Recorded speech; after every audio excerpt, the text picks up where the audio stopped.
Hello, good morning, my dear students. I am going to start a new poem, poem number 7, The Duck and the Kangaroo.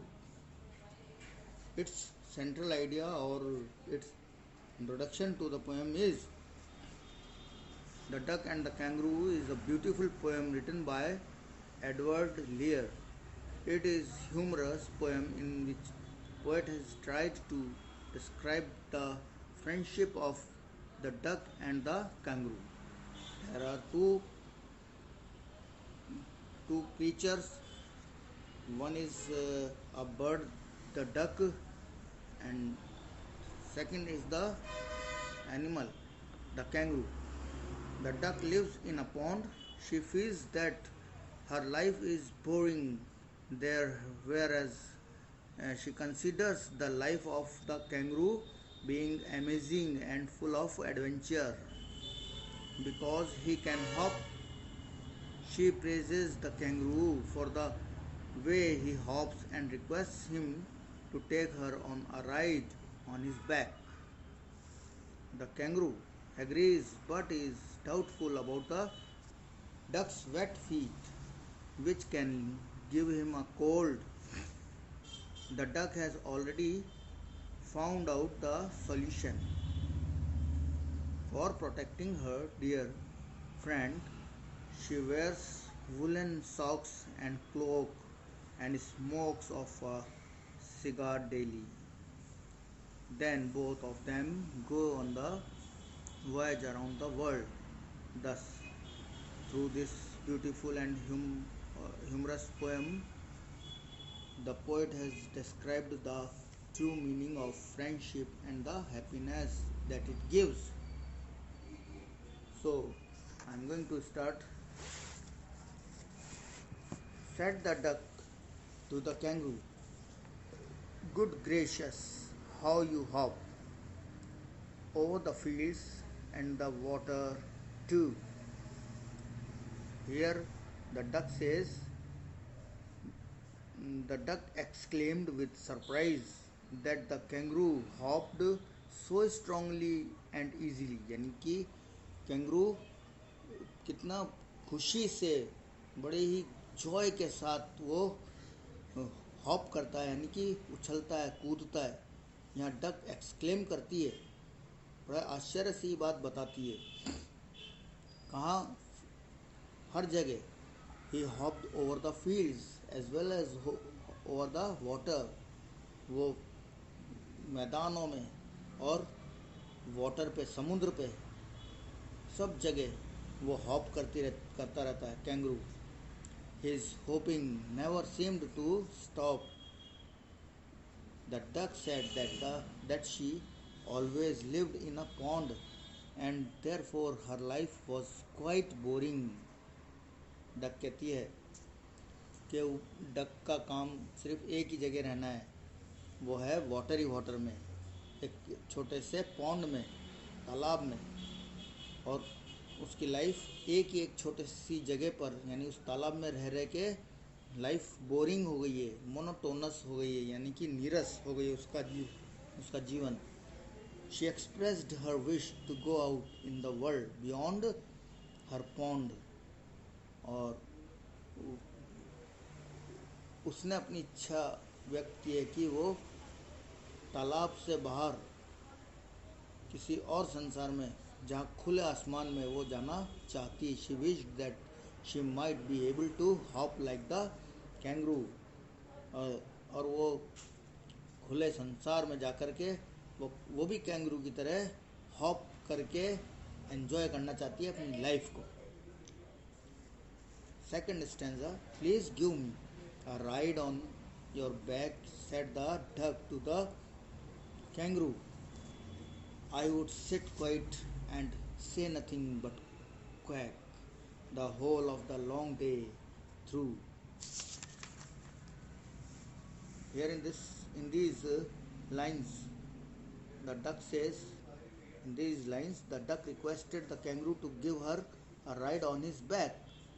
She promised that she would keep sitting still on his back. वो कहती कि मुझे अपनी पीठ पर आप बिठा लेंगे वो उससे कैंगरू से रिक्वेस्ट करती है और यह भी साथ में अश्योर करती है कि वो साइलेंट बैठेगी, शांत बैठेगी. She would speak nothing except quack quack the whole day long. वो ज़्यादा कुछ नहीं बोलेगी, सिर्फ पूरे दिन वो क्वैक क्वैक ही करती रहेगी, आपको डिस्टर्ब नहीं करेगी. She said that they would go to the places and we would go to the D and the jelly boli, and we would go to the D and the jelly boli. This D and jelly boli are the places where they wanted to go over the land and over the sea. Please take me a ride. Oh, do, said the duck to the kangaroo. She said that they would go to the places named D and Jolly Bo Lee. She expressed her wish to go over the land and over the sea while riding the kangaroo's back. वो D and jolly बोली नामक जगहों पर वो उसकी पीठ पर बैठ कर के जाना चाहती है. उसने अपनी इच्छा जाहिर करी है कि वो कैंगरू के पीठ के ऊपर बैठ कर के सवारी करे. The third stanza, said the kangaroo to the duck, this requires some little reflection. Here reflection means careful thought. Requires means needs. When the duck requested the kangaroo to give her a ride on his back, the kangaroo said that he needed to think about it. वो इसके बारे में सोचेगा कि उसको बिठाया जाए या नहीं. Perhaps on the whole it might bring me luck. Perhaps means probably, and there seems but one objection. He said that giving her a ride might be lucky for him. उसको सवारी करवाना उसके लिए सौभाग्यशाली होगा. But there seemed one problem. लेकिन एक problem है. If the duck did not mind, he wanted to say one thing, which is, if you will let me speak so bold. अगर तुम्हें माइंड नहीं है, तुम्हें एतराज़ ना हो तो मैं तुम्हें बता सकता हूँ. Your feet are unpleasantly wet and cold and would probably give me a rheumatism, said the kangaroo. उसने क्या कहा कि he told that her feet were very badly wet. उसके पैर बहुत ठंडे और गीले हैं. and was apprehensive of developing joint pain. और उसके लिए probably यानी कि possibly उसके लिए ये एक उसके शरीर में जॉइंट का पेन होता है जिसे हम इंग्लिश में कहते हैं रूमेटिज्म. जो सर्दियों के दिनों में ये पेन अक्सर हो जाया करता है हमारे बॉडी के अंदर. वो पेन उसको होने की संभावना रहेगी अगर उसके पैर गीले रहे राइड के समय तो, और उसको वो ठंड खा सकता है. said kangaroo. We gave. He was apprehensive of developing joint pain if he gave the duck a ride on his back. इस तरह से अगर वो गीले और ठंडे जालेदार उसके बतख के पैर होते हैं, वेब फीट, जालेदार पैर, वो गीले और ठंडे रहे क्योंकि वो हमेशा वाटर में ही रहती है, और वो गीले और ठंडे पैरों समेत वो उसके पीठ पर बैठ जाएगी तो उसको ठंड लगेगी और ठंड से उसको रूमेटिज्म की बीमारी हो जाएगी. उसका बदन, उसका शरीर के एक एक जोड़ उसके दुखेंगे. इस तरह से वो उसको ये अपनी प्रॉब्लम बताता है. Stanza number 4. said the duck as I sat on the rocks. said the duck, when I sat on the rocks, I have thought over there completely. When the kangaroo said that giving a ride to the duck on his back might give him joint pain. जब kangaroo ने duck को ये कहा कि अगर मैं ride करवाऊंगा तुमको तो मेरे जॉइंट पेन होने का डर है, रूमेटिज्म होने का डर है. द डक सैड, डक ने फिर क्या कहा? The duck said the duck, as I sat on the rocks I have thought over that completely. That means before riding I have thought about this problem very well. इससे पहले मैंने ये सवारी मतलब करने से पहले ये सब मैंने सोच लिया है already. The duck said that while sitting on the rocks she had already thought about it, and I bought 4 pairs of worsted socks. That's why she has bought a pairs of socks. Worsted socks means woolen socks, ऊनी जुराबे. उसने पहले से ही इस problem को दूर करने के लिए खरीद ली हैं. And fits my web feet neatly, and that fitted her web feet very nicely. And to keep out the cold I have bought a cloak. Cloak here means loose upper clothing, ऊपर का हमारे शरीर पे पहनने का ढीला ढाला लबादा, चोगा यानी कि gown.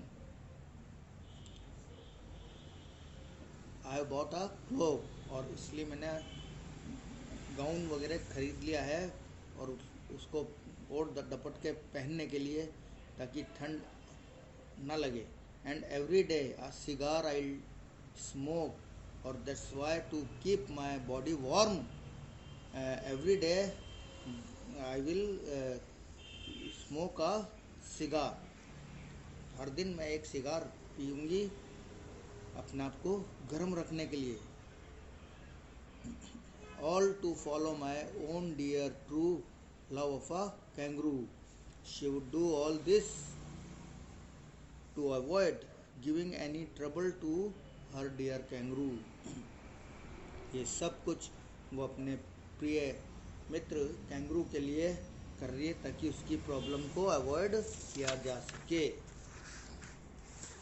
The last fifth stanza said the kangaroo, I am ready, all in the moonlight pale. Moonlight pale means, pale here means dull yellow color. moonlight की जो रोशनी होती है बहुत डल होती है, वो येलोइश होती है. steady means to remain motionless. quiet means completely. bound means jump. Said the kangaroo, I am ready, all in the moonlight pale. It was the time of night. Pale moonlight was spread all over the world, all around. And but to balance me well, dear duck, sit already. At that time, the kangaroo said to the duck that he was ready to give a ride on his back, but he cautioned. लेकिन उसने उसको caution किया, सचेत किया. cautioned her not to move while sitting on his back to keep his balance. But to keep his balance me well, dear duck, sit steadily. जब आप मेरी seat पे मेरे ऊपर बैठो सवारी करने के समय, तो आप बिल्कुल सीधे बैठना ताकि बैलेंस बना रहे. So away they went with a hop and a bound. Then the duck rode the kangaroo's back, और फिर डक ने कैंगरू की बैक पे सवारी करना स्टार्ट किया. So away they went with a hop and a bound. Bound means jump. And they hopped the whole world 3 times round. They hopped and jumped across the whole world and enjoyed the journey very much. And who so happy? Oh, who as the duck and the kangaroo? Who were happy? They. They means the duck and the kangaroo. They were the happiest creatures on the earth at that time.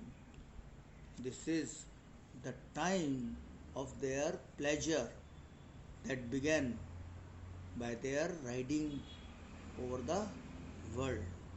इस तरह से duck and kangaroo की friendship कितनी मजबूत और कितनी humerus थी कि एक दूसरे से वो कैसे बातचीत कर रहे हैं आपस में, और क्या क्या बातें यहाँ पर ह्यूमरसली पोएट ने ली है.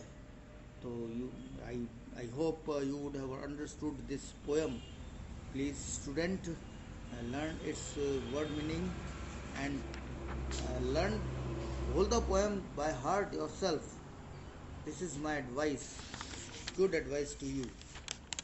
Okay, and pay attention. You will do its question answers. There are no question answers in the text, but many question answers you can arrange. Okay, and do in your notebooks. I'm stopping today here. It is sufficient for today. Students, take care of yourself. Use sanitizer. Use mask when you go outside. If you no need to go, you stay home. Stay safe. Thank you and have a nice day.